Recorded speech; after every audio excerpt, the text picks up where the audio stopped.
Alors, candidat numéro 30, 37, 31, 37. Attention à l'écriture. Ici, c'est pas satisfaisant la façon dont tu m'écris tes lettres et j'ai vraiment du mal à te relire. Donc j'imagine que ça c'est un 7, sans doute. Alors, exercice 2. Elle n'attend pas le quart du marnage. Si, elle atteint le quart du marnage. Et quand bien même ça serait la bonne réponse, c'est-à-dire elle n'atteint pas le quart du marnage, ici tu me donnes ta réponse et tu ne me donnes pas de justification. C'est-à-dire que là, je n'ai aucune idée de la démarche que tu as suivie pour arriver à cette réponse. Or, ce qui est le plus important, et ce qui est évalué le jour du brevet, c'est la démarche. C'est-à-dire, même si tu n'arrives pas à la bonne réponse, si jamais on voit que tu as bien travaillé, que tu as fait les calculs, que tu as fait des essais, que tu as essayé, que tu as essayé de faire des trucs, même si tu as fait une petite erreur de calcul, tu auras quand même les points. D'accord ? Par contre, si tu mets juste une réponse, même si c'est la bonne réponse, et qu'il n'y a pas de justification, eh bien à ce moment-là, tu ne pourras pas avoir les points. Donc pareil ici, c'est pas la bonne réponse et il n'y a pas de justification. Donc on peut utiliser 18 cm de côté parce que 18 x 20 ça fait 360. Ok, donc là tu m'as fait la moitié du travail pour les 18, mais par contre, est-ce que ça marche aussi avec 240? Est-ce que 18 fois quelque chose, ça arrive à faire 240? Alors il aurait fallu vérifier, donc je vais essayer. 18 fois 14, 252, donc il faut plus petit. 18 fois 13, 230. Ah, ben non, tu vois. J'arrive pas à avoir 240. Donc ça veut dire que non, ce n'est pas possible en fait pour 18 cm de côté. On ne peut pas les utiliser. Je te mets quand même un point. Là, tu vois, par exemple, ici, puisque tu m'as mis la démarche, j'ai compris que tu étais en train d'essayer de chercher des diviseurs, enfin des critères pour savoir si oui ou non c'était divisible. Donc même si tu m'as pas fait l'intégralité du travail, tu m'as déjà testé que pour 18 et tu m'as fait que la moitié du travail pour 18, ça te fait quand même un point, puisque tu m'as mis cette petite multiplication. Donc ensuite, les tailles possibles de carreaux comprises entre 18 et 20. Donc on a 12 cm qui fonctionnent, on a 18 cm qui fonctionnent. Et attention, est-ce que 12 cm ça marche aussi pour 360? De la même façon, il aurait fallu vérifier. Alors il y en avait d'autres qui marchaient, il y avait aussi 15 cm qui marchaient, il y avait aussi 20 cm qui marchaient, et il y avait aussi... non, 18 ça marchait pas, on avait dit. Il y avait aussi 10 cm qui marchaient. Tu ne me fais pas la troisième question, ok. Ensuite, alors, 1-3 ou 3-1? Donc là, je vois que tu as un petit peu bidouillé pour faire ça. En fait, la bonne réponse, c'est que c'était 1-3, ça faisait -2. Et là, tu as été embêté parce que quand tu faisais -2 au carré, ta calculatrice, elle te répond que ça faisait -4. Alors que toi, -4, alors que toi, tu voulais obtenir +4. Donc, où est ton erreur? En fait, l'erreur, c'est qu'il fallait mettre des parenthèses ici. D'accord? Comme ça, ça faisait -2 fois -2. Et moins fois moins, ça donne plus. Donc là, tu vois, je vois que tu as essayé de me bidouiller un truc, tu as essayé de tricher un petit peu. Tu n'as pas trouvé là où était ton erreur.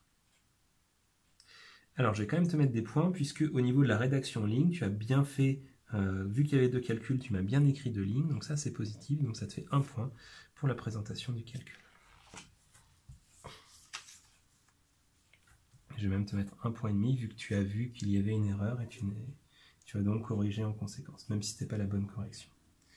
Alors, attention, pour le coup, tout à l'heure, je t'avais dit, tu as eu des points parce qu'au niveau de la rédaction, tu as bien vu qu'il y avait 2 calculs, donc il fallait faire 2 lignes. Donc ici, déjà, tu as oublié de mettre un carré, c'est -5 au carré, qui fait +25.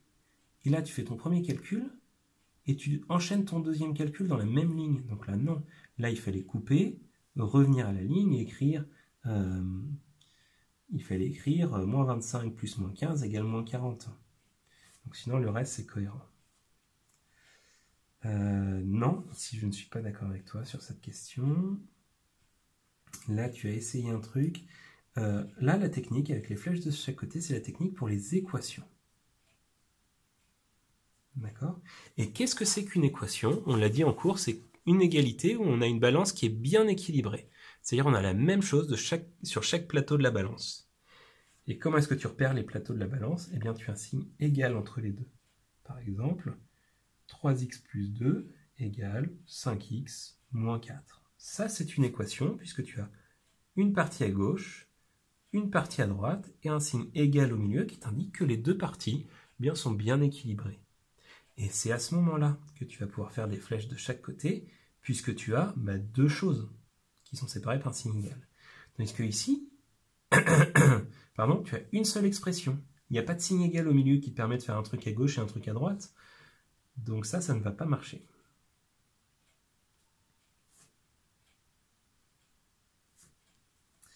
Exercice 6. La fréquence cardiaque de Chris au départ de sa course est 50 battements par minute. Non, mais je te mets quand même la moitié des points et je vais t'expliquer pourquoi.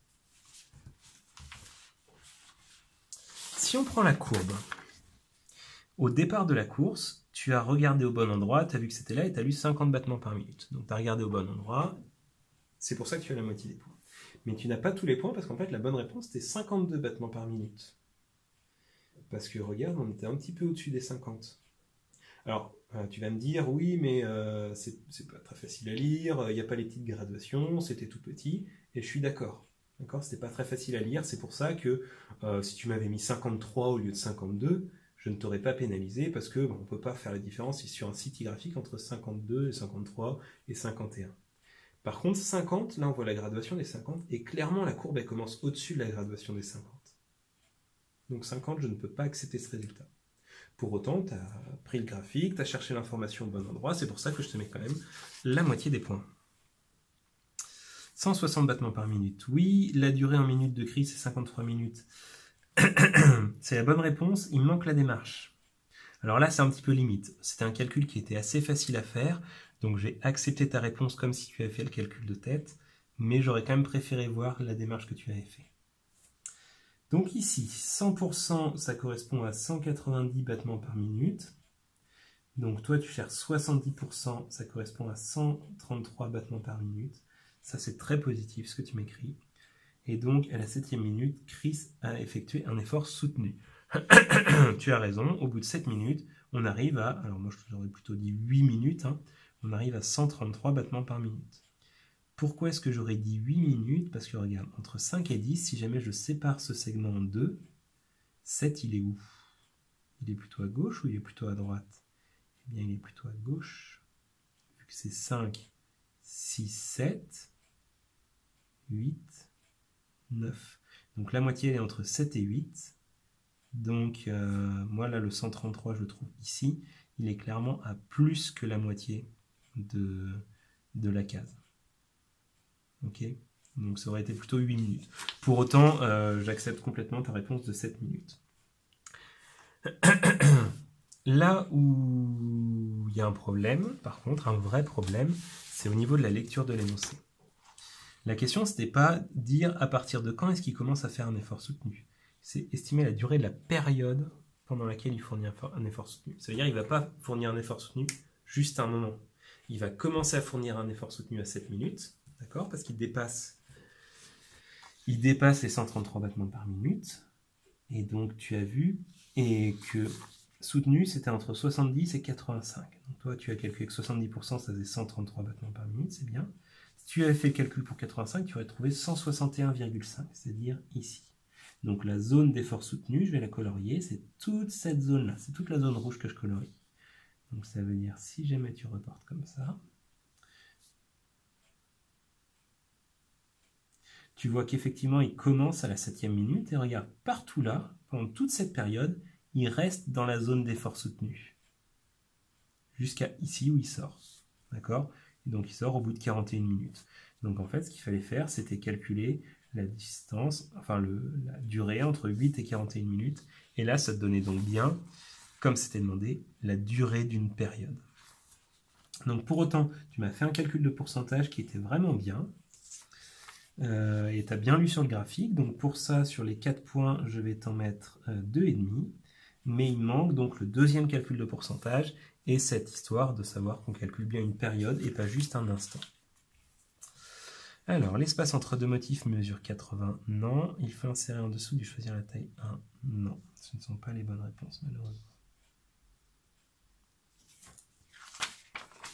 Et c'est la fin de ta copie. Donc, tu as sauté l'exercice 1, c'est dommage, c'était un exercice de géométrie dans lequel tu avais vraiment l'opportunité de montrer un petit peu ce que tu savais faire. Donc tu pouvais faire du Pythagore, tu pouvais faire de la trigonométrie, tu pouvais faire un théorème de Thalès. Il y avait plein de possibilités pour montrer ce que tu savais faire. Et là, vu que tu sautes cette question, bah, tu ne me montres pas ce que tu sais faire. Sachant que c'était un exercice sur 12 points. Donc ça te fait perdre beaucoup de points. Pareil, l'exercice 5, c'était de la proportionnalité. J'aurais bien aimé voir ce que tu savais faire dessus. Donc là, ce que je remarque, quand je regarde un petit peu les notes que tu obtiens, c'est qu'il y a beaucoup de questions que j'ai rayées. Donc c'est-à-dire, ce sont les questions que tu n'as pas traitées. Et globalement, c'est quasiment la moitié des questions que tu as sautées. Donc c'est vraiment dommage. On passe à la fin. Les 10 points qui comptent pour la présentation, la qualité du français, donc pour savoir si tu arrives bien à conjuguer, etc. Et pour la qualité de la rédaction. Donc au niveau de la présentation, ce qui me dérange, c'est le fait que j'ai du mal à te relire, d'accord? Dès ici, j'avais du mal à voir si c'était un 7 ou un 1. Donc au niveau de l'écriture, il faut vraiment que tu t'appliques. Au niveau du français, il y a beaucoup d'erreurs, notamment sur des mots qui sont écrits dans l'énoncé. Par exemple, cardiaque, là tu me l'écris C-A-R-H-I-Q-U-E, alors que c'est un mot qui est écrit dans l'énoncé et qui ne s'écrit pas du tout comme ça. Donc attention à ça. Et pour terminer au niveau de la rédaction, ici j'aurais bien aimé avoir une explication. Là c'était plutôt bien. J'aurais bien aimé avoir le calcul, mais tu m'as écrit ça, c'est déjà bien. Là tu m'écris des petites justifications. Donc c'est un petit peu faible tout ça. Je vais te mettre...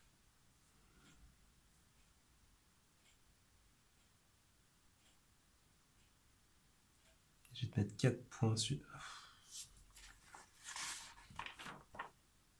Non, je peux pas te mettre au-dessus des 4 points sur les 10 si tu sais pas bien m'écrire le calcul. Tu vois, j'hésitais entre 4 et 5, et là, le fait que le calcul en ligne, tu me l'écrives plusieurs calculs sur une seule ligne, enfin, pas de manière correcte, ça, c'est quelque chose qui m'a fait pencher pour te mettre 4 plutôt que 5.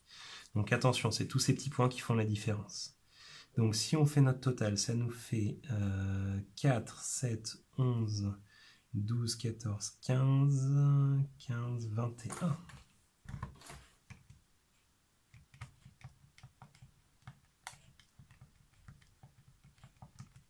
C'est ça. 21 sur 100. Donc, c'est très insuffisant. Donc, je t'encourage à bien travailler d'ici le brevet. Tu peux t'entraîner soit en refaisant le même sujet, à mon avis. Là, tu as encore beaucoup de choses à apprendre sur ce sujet. Donc, tu reprends ton énoncé, tu le refais sur une feuille double. Tu peux me le rendre éventuellement si tu veux que je le corrige. Et sinon, tu peux t'entraîner sur d'autres sujets. Par exemple, tu vas sur Internet, tu tapes brevet maths 2017 et tu vas trouver plein d'exercices de l'année passée avec leur corrigé. Donc, tu t'entraînes sur l'énoncé. Une fois que tu as fini un exercice, tu vérifies sur le corrigé si c'était juste ou pas. Et comme ça, tu vas t'entraîner, tu vas devenir plus performant ou plus performante pour le jour de l'épreuve. Donc, je te souhaite bon courage pour tes révisions. Et vraiment, je te souhaite d'avoir une meilleure note parce que là, 21 sur 100, ça risque d'être compliqué pour avoir le brevet. Donc, on ne se décourage pas. Tu te motives à fond sur les dernières semaines là pour bien réviser. Et tu essayes de me faire donc de prendre en compte toutes les petites choses que je t'ai dit dans cette correction pour le jour de l'épreuve.